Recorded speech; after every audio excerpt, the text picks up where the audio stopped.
Hello friends, स्वागत है आप सभी का आपके अपने YouTube channel let's learn everyone में। आज की क्लास में अनुसूचियों को पढ़ने वाले हैं। इससे पहले ब्रह्मांड और आकाशगंगा को पढ़ चुके हैं, जिसकी लिंक आपको इसी वीडियो के डिस्क्रिप्शन में मिल जाएगी। अनुसूचियों को पढ़ने से पहले थोड़ा संविधान के बारे में जान लेते हैं।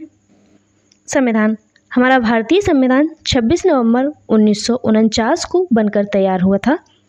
इसके 2 महीने बाद 26 जनवरी 1950 से लागू किया गया।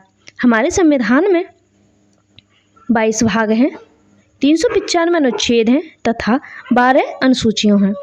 इन्हीं अनुसूचियों को आज पढ़ने वाले हैं। चलिए देखते हैं। अनुसूची 1। अनुसूची 1 के अंतर्गत राज्यों के नाम एवं उनके राज्य क्षेत्र, संघ राज्य क्षेत्रों यानी कि यूनियन टेरिटरीज के नाम और उनकी सीमाएं हैं।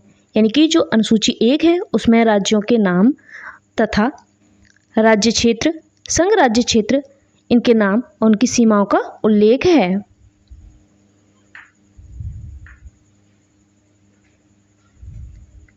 अनुसूची 2। अनुसूची 2 के अंतर्गत पदाधिकारियों के वेतन, भत्ते एवं पेंशन आदि से जुड़े प्रावधानों का उल्लेख है, जैसे कि राष्ट्रपति, राज्यों के राज्यपाल, लोकसभा के अध्यक्ष और उपाध्यक्ष, राज्यसभा के सभापति और उपसभापति, राज्य विधानसभाओं के अध्यक्ष और उपाध्यक्ष, राज्य विधान परिषदों के सभापति और उपसभापति, सर्वोच्च न्यायालय के न्यायाधीश, उच्च न्यायालय के न्यायाधीश एवं भारत के नियंत्रक एवं महालेखा परीक्षक, इन सभी के वेतन, भत्ते एवं पेंशन का उल्लेख है।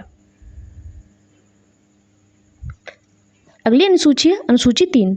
अनुसूची 3 के अंतर्गत इसमें पदाधिकारियों, अभ्यर्थियों एवं सदस्यों द्वारा ली जाने वाली शपथों या प्रतिज्ञानों के प्रारूप दिए गए हैं।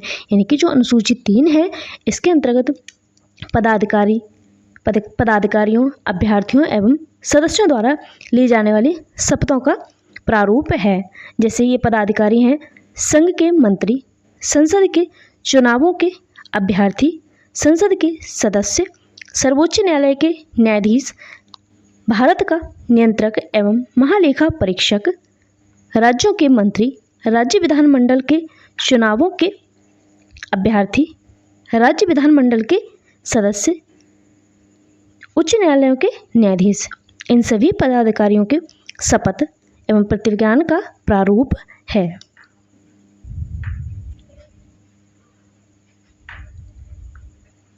अगली अनुसूची है अनुसूची 4। अनुसूची 4 के अंतर्गत राज्यों और संघ राज्य क्षेत्रों के लिए राज्यसभाओं का स्थानों का आवंटन है। यानी कि जो अनुसूची 4 है इसके अंतर्गत राज्यों और संघ क्षेत्र यानी कि यूनियन टेरिटरीज के लिए राज्यसभाओं में स्थानों का आवंटन है या बंटवारा है।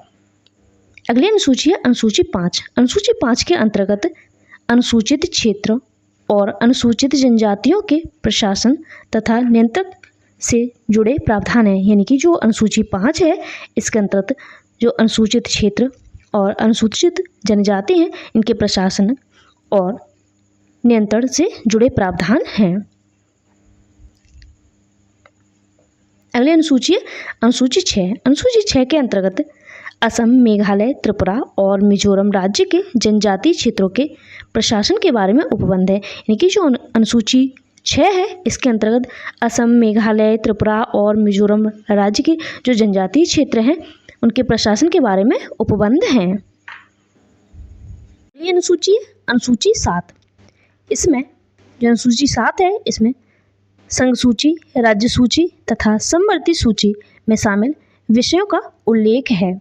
मूल संविधान में इन अनुसूचियों में क्रमशः यानी कि मूल संविधान में संघ सूची में 97 विषय थे, राज्य सूची में 66 विषय थे तथा समवर्ती सूची में 47 विषय थे। और वर्तमान समय में संघ सूची में 100 विषय हैं, राज्य सूची में 66 विषय हैं तथा समवर्ती सूची में 52 विषय हैं। अगली अनुसूची है अनुसूची 8। अनुसूची 8 में संविधान द्वारा मान्यता प्राप्त भाषाओं की सूची है, यानी कि जो अनुसूची 8 है इसमें 22 भाषाओं का उल्लेख है। वर्तमान में ये 22 भाषाएं हैं जो मूल संविधान में 14 थीं, यानी कि अनुसूची 8 के अंतर्गत वर्तमान समय में 22 भाषाएं हैं तथा मूल संविधान में कितनी थीं? 14 थीं। वे भाषाएं हैं, ये कौन कौन सी भाषाएं?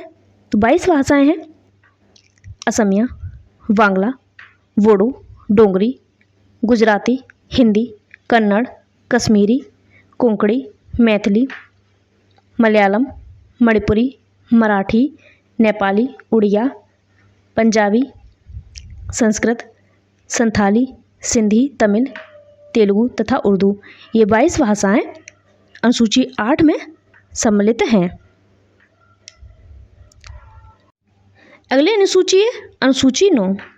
इस अनुसूची को पहले संविधान संशोधन अधिनियम 1951 द्वारा जोड़ा गया था, यानी कि जो 9वीं अनुसूची है इसे प्रथम संविधान संशोधन अधिनियम 1951 द्वारा जोड़ा गया था।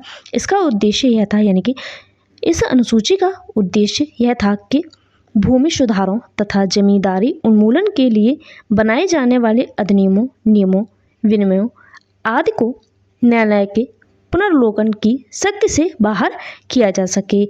इसमें वर्तमान में 292 प्रविष्टियां हैं। वर्तमान में कितनी हैं? तो 292 प्रविष्टियां हैं जो कई संविधान संशोधनों द्वारा शामिल की गई हैं।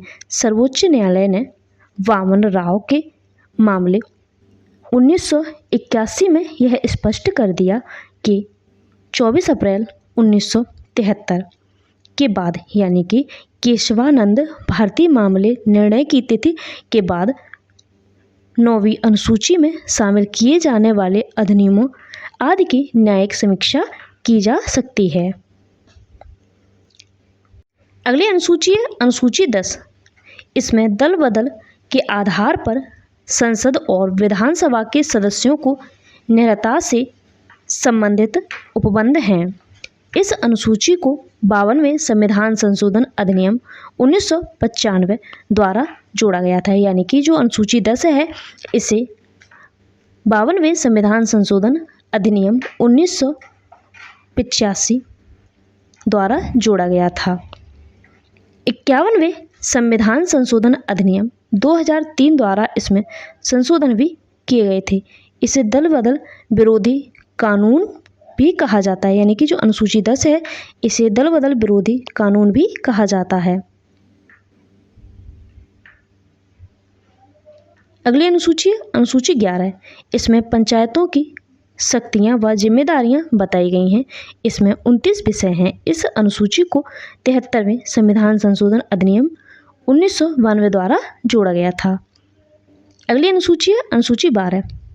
अनुसूची 12 में न्यायपालिकाओं की शक्तियों जिम्मेदारियां बताई गई हैं, यानी कि जो अनुसूची 12 है इसमें न्यायपालिकाओं की शक्तियां तथा जिम्मेदारियां बताई गई हैं। इसमें 18 विषय हैं। इस अनुसूची को 74वें संविधान संशोधन अधिनियम 1992 द्वारा जोड़ा गया था। वीडियो अच्छी लगी तो लाइक करें, चैनल पर नए हैं तो सब्सक्राइब करें। Thank you for watching.